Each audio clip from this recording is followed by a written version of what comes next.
As both a learner and a facilitator during the seminars, I had the opportunity to participate in and observe the process of giving an online course. It was apparent right from the beginning that the process did not truly reflect the realities of creating one's own program with all the responsibilities and details. Nor did it truly reflect the facilitator's role, as the topics were already selected and the time available for the seminar was set. In many ways, being the facilitator of my seminar felt like being a substitute teacher in a classroom.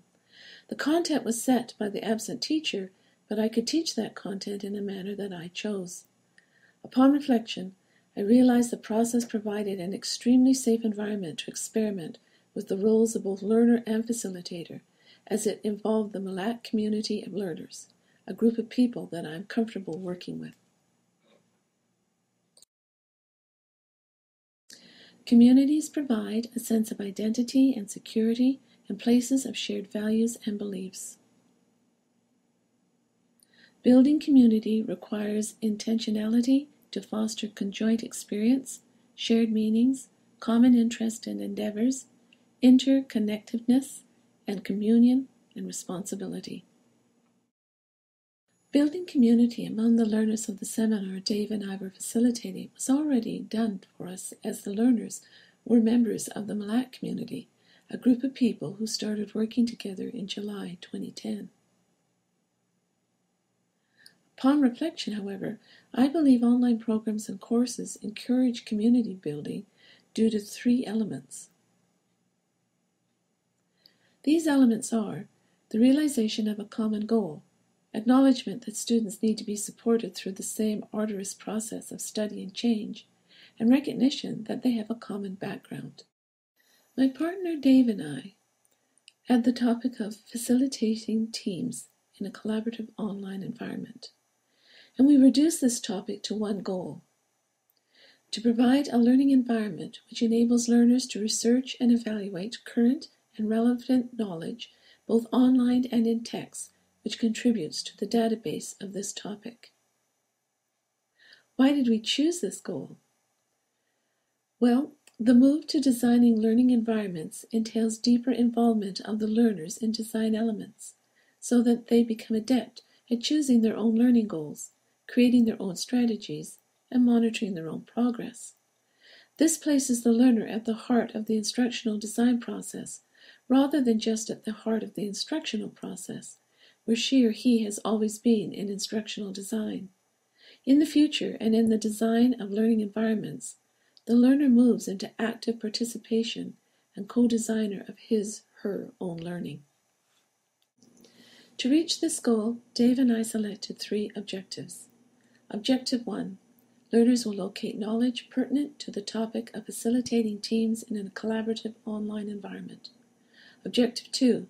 Learners will evaluate and discuss the value of the recovered knowledge while contributing to the building of a database of knowledge on the topic of facilitating teams in a collaborative online environment.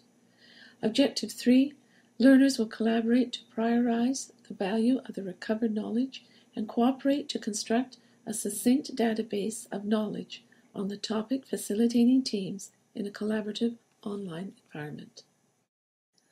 Why did we pick objectives 1, 2, and 3? The connectivist theory is for the digital age, where individuals learn and work in a networked environment. As a result, we do not have control over what we learn, since others in the network continually change information, and that requires new learning, unlearning old information, accommodation or assimilation, and/or updating information. Because of the information explosion, learners should be free to explore and research current information. The rapid increase of information available from a variety of sources means that some information is not as important or genuine as other information. As a result, the learner must be able to distinguish important information from unimportant information. Learners must have the ability to recognize what knowledge is no longer valid, so they can acquire the new knowledge for a discipline. This requires that learners keep up to date in the field and be active participants in the network of learning.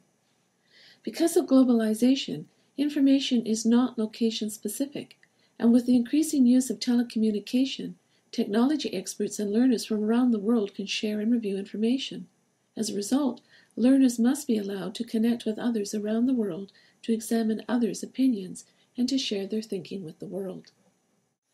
Upon reflection, I believed the goals and objectives would allow the learners the opportunity to try and create a learner-centered learning environment. The learners could be involved in designing their own learning by choosing the material they thought contributed to the database. They could not choose their own learning goals, but they could create their own strategies for finding the material, and they could monitor their own progress.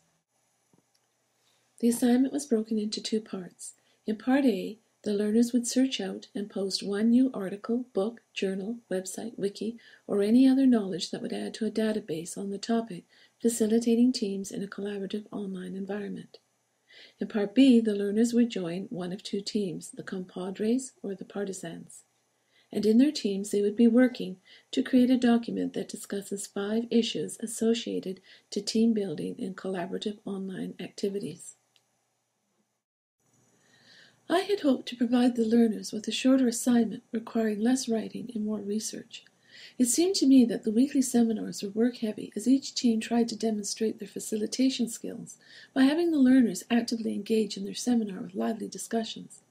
But the way to participate in the discussions required writing and posting ideas, which meant each week learners were writing 2 or more lengthy posts. I had planned on just providing the open-ended question. After reflecting on the required readings, what do you believe is important when facilitating teams in a collaborative online environment? Please support your answer with knowledge you have found in your search.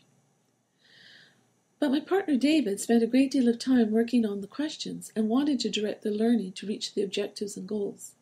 As part of the partner relationship, I gave way on my idea. Both groups had different questions. Upon reflection, if I had the opportunity to facilitate the seminar on my own, I would have only used the one question for both groups to work on. The conclusion would have been an online discussion of the answers each group had come up with.